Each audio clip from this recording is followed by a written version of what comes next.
Hello, fellow stargazers. This is Dr. Vicky speaking to you from the Seeds of Transformation Healing Center. We're going to be looking at the astrology for the sign of Aries for the year 2024. Now, this is not an exhaustive um, evaluation, but just a general evaluation of the energies of 2024 as it affects your chart.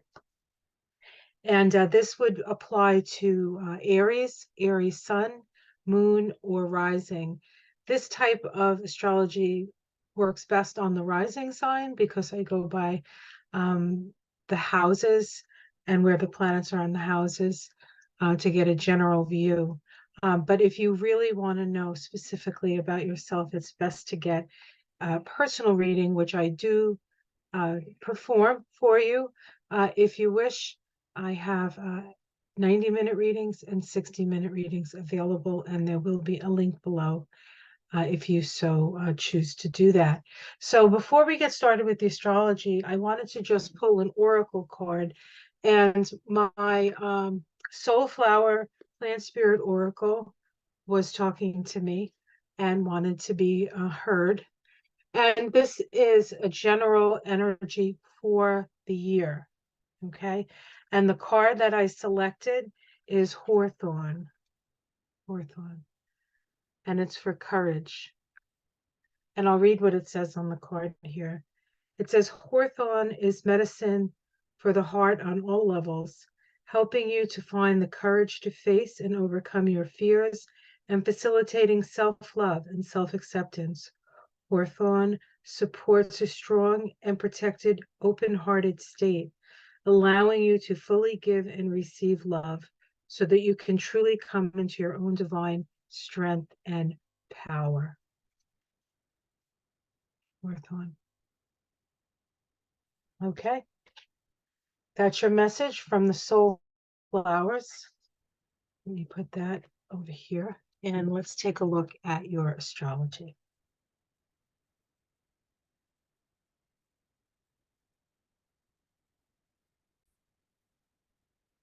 All right, Aries 2024, Cardinal Fire. Your mantra is I am, and your ruling planet is Mars. All right, so let's take a look. We'll be looking at this. This is what we're looking at here. All right, so the first thing I want to talk about with Aries is that is Mars, because it is your ruling planet. And Mars begins the year in Sagittarius. Mars is at the end of Sagittarius. On January 1st, Mars has reached 28 degrees of Sag, and it moves through your chart forward until the 6th of December, when it goes retrograde. We do have a Mars retrograde this year, but it starts in December, so not until December. Now, and then December into January. And so 2024 and 2025 are going to be linked by that retrograde Mars. It is going to be in Leo. The retrograde is in Leo, and goes back into Cancer as well, and then doesn't come out and get out of its shadow and all that stuff until 2025. But it does move through your chart quite a bit. We see that it's up in the 9th house as it starts the year, and makes it all the way to the 5th house, which is your house of creativity. It's the Leo house. And what will happen is Mars will go retrograde, and then it'll actually move back into Cancer. And so towards the end of the year, you will be evaluating your home, your situation at home, your maybe your actual home. You might be doing something with your actual home, and your children perhaps. So that's the sort of home and family that comes under that retrograde Mars, but that's not until the end of the year. We do have the nodes of the moon. The nodes of the moon are considered the karmic axis. The nodes of the moon act like a vortex of energy. The south node of the moon is the release point. The south node of the moon is here in the sign of Libra, okay? And in your seventh house. And the north node is in your first house because the north node is in your sign, Aries. Whenever the nodes are in your sign, it's always going to be, the nodes are an axis. So it's always going to be between two opposing signs, in this case, Aries and Libra. And Aries and Libra are the I is the Aries, and thou or we is the Libra. And so it's the axis of identity, and it's the axis of being aware of yourself and the other. And of course, the nodes are there, with the north node being the direction of the future direction, indicates a sort of a new path, and it's falling in your house, of course, in your first house. So really, you're redefining yourself at this time. And the North Node, while it is the point of destiny, it can be a little bit scary, but you're being challenged to be yourself, especially because Chiron, which is not on this picture, unfortunately, is in Aries. It's there for a number of years. And so we're all going through, everybody, whether you have Aries, whether you have an Aries planet or not, or an Aries ascendant or not, are going through a identity crisis. Who are we really, right? Why are we so angry? Perhaps that might be a question we ask. But the North Node says to the Aries, you must be yourself. You must be yourself. The North Node in the first house also indicates a time when you need to actively attend to your health and your well-being, because that first house is your physical body. With the South Node in Libra here, we have the South Node is the release point. It's where we're letting go. And Libra in the seventh house is the house of partnerships, and both partnerships, as in marriage partnerships or business partnerships. It's also this energy of, you know, being a sounding board for people. It's an energy of listening. Um, and it's often a place where, in the negative sense, we can find ourselves codependent. And it is a release point. And so we're being asked to let go of those types of relationships, or our relationships even to ourselves, that no longer serve. And that's the challenge of the South Node. The South Node, although it is the release point and it is considered the place where we let go of those things that no longer serve, it's also the repository for talents and abilities that we bring forth from other lifetimes. So there is a certain amount of, and the reason for that is because we know the South Node. We know the South Node. But of course, the South Nodes are challenging. The nodes are challenging your first and seventh house. So the year really is about the karmic energy, the way that you evolve, right? The way that you evolve your emotional body, the moons, is through the nodes. And it's really about being at peace with who you are and coming to terms with who that is, and sort of putting yourself out there. Not you. When the nodes go through the first house, it's like, here I am, everyone, So, or here I am, to even just to yourself. This is who I am.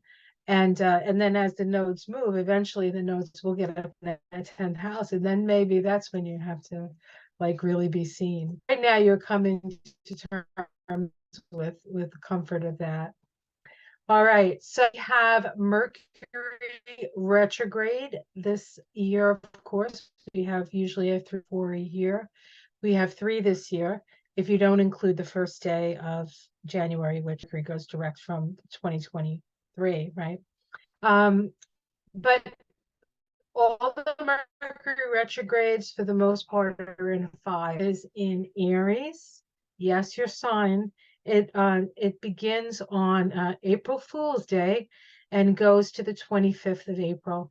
And it retrogrades from 28 degrees of Aries back to 17 degrees of Aries. So sort of the back half of Aries there. And so if you're a later Aries person, if you have planets in those latter degrees, Mercury will be going over that. Then we have another Mercury retrograde in let's see, what is this? August, sorry, August 5th. And it actually starts in Virgo. It's at 4 degrees of Virgo when it starts, and it goes all the way back to 22 degrees of Aries. So, excuse me, Leo. So this Mercury retrograde starts in Virgo, goes back into Leo, and then comes out. And so there's a little bit of Earth in this one. And so this is an opportunity. Virgo is, again, a health issue. So that's something that you might want to look at. And Virgo is your house of health. So there could be, maybe you want to start something new, and say you want to start, oh, I don't know, running. And not me. But anyway, you start running, and then you start to run, and then you like pull something. And so you have to like pull back from it. And then you can continue to exercise, but you're going to have to figure out another way to do it, right? Like that kind of energy. Okay. And then the last Mercury retrograde occurs in Sagittarius. That begins on the 26th of November and goes to December 14th. And it goes from 22 degrees of Sag to 7 degrees of Sag. And that for you is in your house of your philosophy of life. So there could be some review. This is also a house associated with long distance travel. This is a house associated with your philosophy of life, and it is a house of social rewards.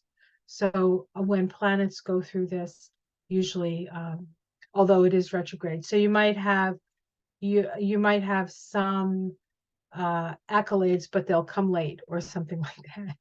All right. Now we do have the nodes in your sign, as I said, and there are 2 times in the year where your ruling planet Mars is retrograde. I mean, is square the nodes. Excuse me, is square the nodes. When Mars is square the nodes, and this is true for all of us, so this will apply to all of us, whether you're Aries or not, but I'm going to specifically look at it for you because your ruling planet is Mars. When Mars is squaring the nodes, it's sort of stuck between the past and the future. And you get in this area where you have to make a decision on which direction you're going to go. And are you going to apply yourself to the future? Are you going to apply yourself to the past? Which is the best direction for you, especially in that it's Mars, how you exert your energy. So the first one occurs in January 28th of 2024. We have Mars, which will be Mars will be in Capricorn. So by that time, where's my little Mars is here in Capricorn, and when it's there, it's going to square the nodes. And so it squares the node. Mars is at 19 degrees of Capricorn, squaring the nodes at 19 Aries, Libra. Now, in that case, the best way to move forward, the resolution node is the south node in Libra. And so this is a time for you to renegotiate your contracts. Renegotiate, put your energy in the past. Maybe you need to have a conversation. Maybe you need to listen. The South Node in Libra is about listening before you can move forward into that Aries North Node. So apply yourself to the past, lessons of the past, renegotiations, discussions, all Libra stuff, right? Before you can, you may have to even just check with somebody to make sure that you can do what you can do, right? You need to talk to somebody you're in a relationship with to help you to eventually move into that North Node. But first you have to deal with some past stuff, actually. And then on September 15th, we also have Mars square the nodes. This time Mars will be in Cancer, 7 degrees of Cancer. By that time, the nodes are in 7 degrees of Aries, Libra. The resolution node at that time is the North Node. So in January, it's about reviewing past relationships. In September, it's more about moving into the future, being who you are, and making sure that you're doing some self-care because Mars is in Cancer.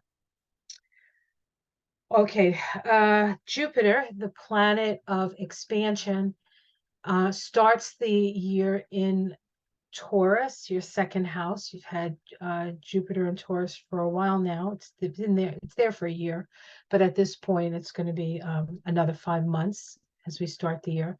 It stays in Taurus until the 25th of May when it moves into Gemini. And so it's from January to May, it's in the second house.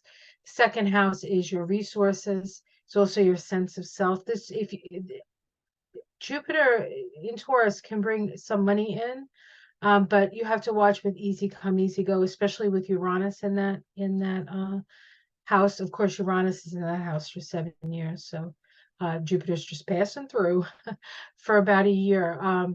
But so you can amass, you can make more at this time, but you want to make sure you save it. You don't want to just make it and spend it, right? Okay. And then in at the end of May, we have Jupiter move into Gemini. This is your third house. Gemini in the third house, it can expand the mind. More information coming in, maybe too much information. Make sure you don't burn yourself out with this energy. But it does indicate a need to communicate, especially if you have any issues with siblings and the like, or connect with siblings. This would be a time. The third house is also your immediate environment. And so with Jupiter in there, there can be an expansion of your immediate environment. Somehow you expand into it, or there's an expansion of sorts. But it is a lot of activity right outside your own front door in 2024 for Aries.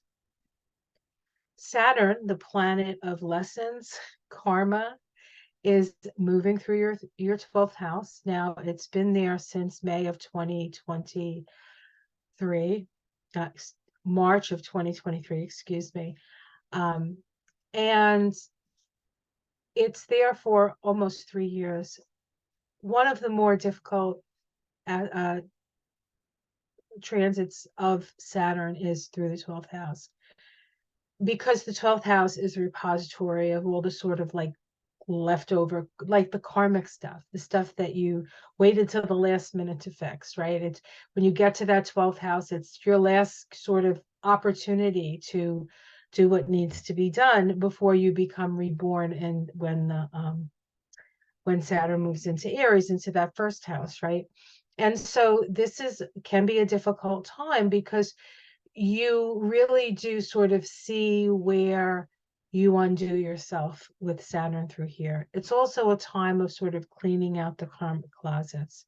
And so just what I would say to this is just apply yourself to do the work that's necessary, to let go, to sort of unburden yourself of these ways of being or relationships or situations that are sort of holding you back. Okay. Remember, we got courage, we got Hawthorne. So this year is going to take a lot of courage. Now, it's going to take a lot of courage for all of us because it's going to be quite the year. But for you, Leo, this is part of the story. The planet Uranus is in Taurus still, and it will be in that second house for the whole year. And Uranus and Taurus will pull a rug out from under us. And in that respect, I think we come to understand what is essential, right? What is the most important thing, you know? It's also an awakening. And it can be an awakening of your own sense of self-worth and self-esteem, because that is the second house. That is Taurus. There can be sudden shifts, changes in money. If you have a lot of money, there can be a shift in that. If you don't have a lot of money, there can be a shift in that. Uranus, you really don't know what's going to happen. It's like when they say expect the unexpected, they're not kidding. Now, Neptune is in Pisces. Neptune has been in Pisces since 2011. Doesn't go out of Pisces until 2026, I think. Maybe 2025 for a little bit. But it's in a sign for 14 years, and it's been in your 12th house since that time. It likes being in the 12th house. It likes being in Pisces. There's a spiritualization. It's really hard to talk about what Neptune through a house means, because a lot of it happens on a level that we're not quite aware of. It's almost like a spiritual level. And then you add the fact that we're talking about the 12th house. It's like tripling down on the Pisces energy. And so just stay open. Part of Saturn moving through that 12th house, in a way, brings the lessons. Like, there's a lot of, it's been there for a long time. I think Saturn going through that house really sort of sweeps it out. That's why this Saturn is so very important. This Saturn going through your 12th house is so very important, to let go of those things that you no longer need, or people, or ways of being, or ways of defining yourself, or the ways that you undo yourself. You don't need to do that, because you're just fine the way you are. You're fabulous. And Pluto. Yes, Pluto. So Pluto is back and forth again this year. We thought maybe we'd be done. Pluto would be in Aquarius and everybody would be happy. Well, that we have 20 years to decide if that's the case on that. But we have Pluto start in Capricorn at the beginning of the year.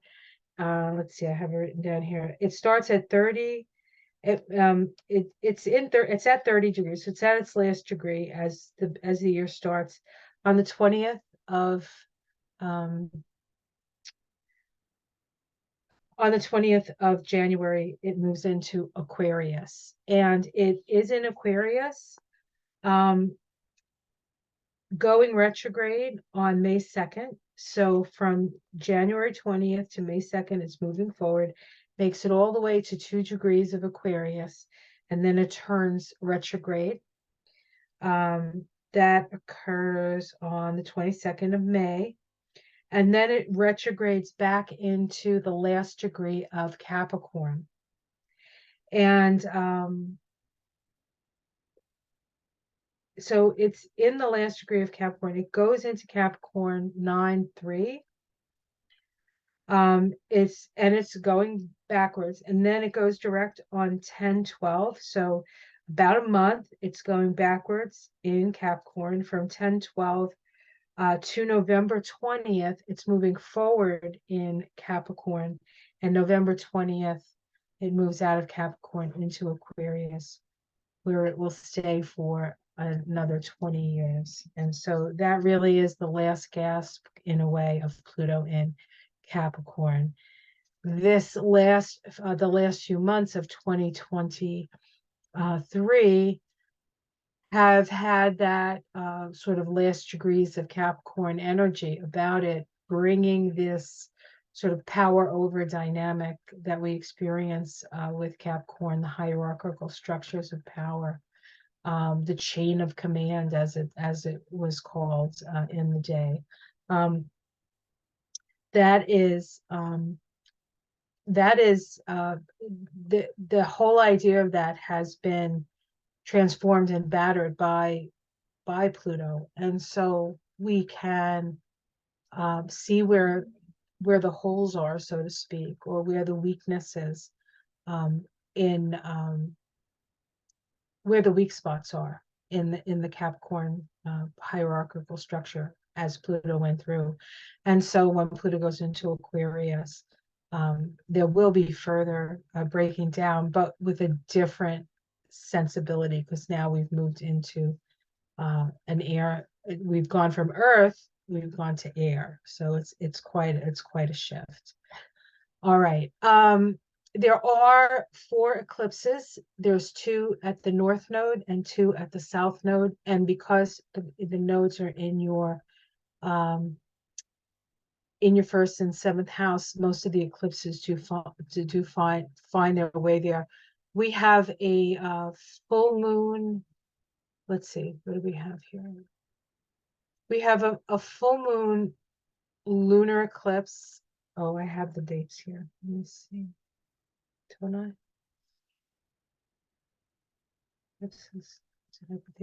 Oh, yes. Okay.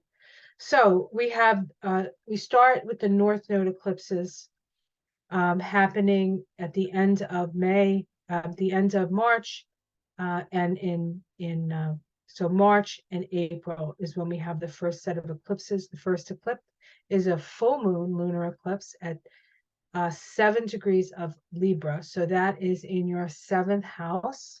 So this is the first one that happens. Full moons are always points of awareness. You're throwing something off. It is the south node, but there's an awareness here between the I and thou. Okay. And then we have a new moon solar eclipse on the 8th of April, and that's at 20 degrees of Aries, and that's happening in your first house. Now, this is an eclipse that we can see in the United States, total eclipse, and it does go, I think it goes from Maine or Canada up in the Maritimes there, and goes down through Texas. So it sort of goes like this. Now, the one that happened in 2017, you weren't supposed to look at it, and Trump looked up at the sky, right? Went like this, and this one is going like this. So there's actually a spot that's crossing in the U.S., and it's all the way at the bottom point of southern Illinois by Kentucky and Tennessee, that area. Arkansas.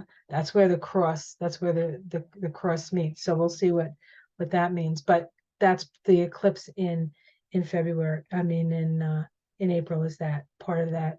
And then we have the south node eclipses, which occur when the sun is by the south node, and the south node's in Libra, so we have to kind of wait till the south node gets down there to Libra. And we start with a full moon lunar eclipse. So the eclipses are starting with a full moon, and then we have the new moon, right? The full moon comes first, and the new moon in this series of eclipses. Doesn't always happen that way, but it happens to be happening this way. So the first one is on the 17th of September. It's a full moon lunar eclipse at 26 degrees of Pisces. Now, Pisces, that's a different sign, right? But so that full moon occurs in your 12th house. So you may become aware of something you weren't aware of before. Okay. When it comes to karmic stuff, interactions, maybe it could even be a past life, something comes up with that. Again, when you're dealing with the 12th house, it's really hard to know what it's going to be, but it is going to be something that needs to be seen in order to be released. Okay. And then we have we have a new moon solar eclipse on the 2nd of October, and that's at 11 degrees of Libra, and that is a new moon solar eclipse on the south node in your house of relationships. So these fall eclipses are about letting go, where the spring eclipses are more about moving courageously forward. All right, let's see. Is there anything else I want to say? Nope, I think that's it. So let me go back. All right. All right, Aries. So that's just a little bit of what's up for you this year. As always, I will be coming each month to do your monthly and along with a card reading for your tarot scopes. So for your astrology for the rest of the months of the year, more specifically, perhaps to you, You can check out those taroscopes. They come out, if you're a patron, they come out about the middle of the month before. And then if you see me on YouTube, they'll come out closer to the end of the previous month. So hopefully that wasn't too confusing. All right. Okay, well, have a wonderful year. It's going to be a doozy. You can check out my astrology and Kabbalah of the coming year as well if you want a little more information, a deeper understanding. But until I see you again, have a blessed, blessed day. Namaste.